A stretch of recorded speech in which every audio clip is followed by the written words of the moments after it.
ખેડા જિલ્લા ભાજપના નવા પ્રમુખ તરીકે નયનાબેન પટેલના નામની જાહેરાત। ખેડા જિલ્લા પંચાયતના પૂર્વ પ્રમુખ રહી ચૂક્યા છે નયનાબેન પટેલ।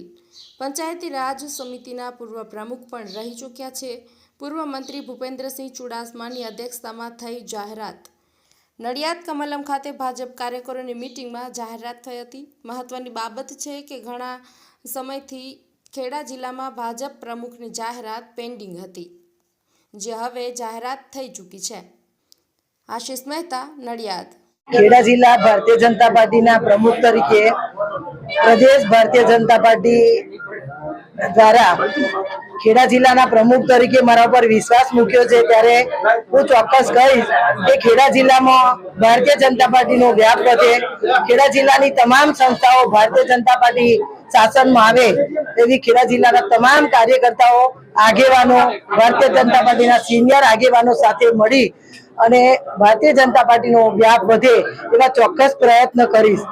આજે પ્રદેશમાંથી ખૂબ સિનિયર પૂર્વ કેબિનેટ મંત્રી મારા આદર્શ એવા ભૂપેન્દ્રસિંહ બાપુ અને નિરીક્ષકશ્રીઓ ભારતીય જનતા પાર્ટીના ખેડા જિલ્લાના પ્રમુખ તરીકે જ્યારે મારી વરણી કરવા માટે ઉપસ્થિત રહ્યા છે, ત્યારે ખેડા જિલ્લા ભારતીય જનતા પાર્ટી વતી એમનો હું હૃદયપૂર્વક ખૂબ ખૂબ આભાર માનું છું।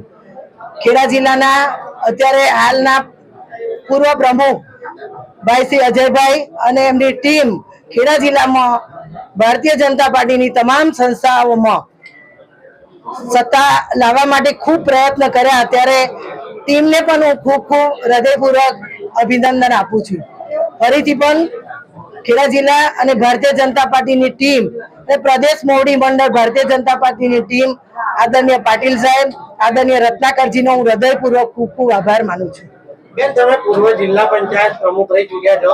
પંચાયતી જિલ્લા ભારતીય જનતા પાર્ટીના અધ્યક્ષની વરણી માટે પ્રદેશ તરફથી હું અહીંયા આવ્યો છું।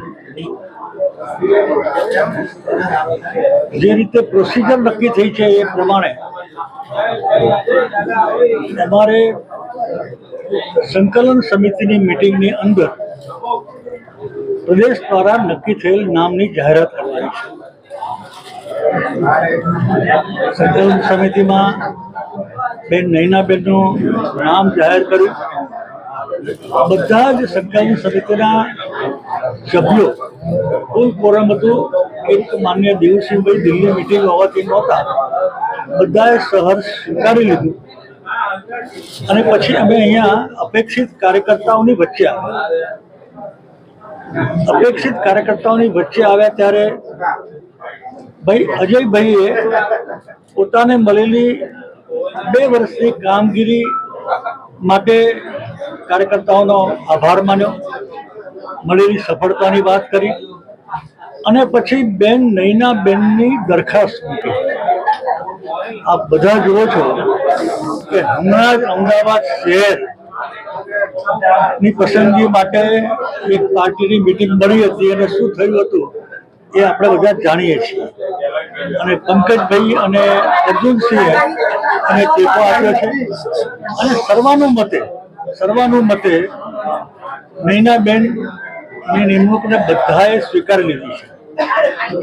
નયનાબેન સાથે હું પંચાયત મંત્રી હતો ત્યારે એ ખેડા જિલ્લા પંચાયતના પ્રમુખ હતા, પછીથી ફરીવાર બન્યા એ વખતે પણ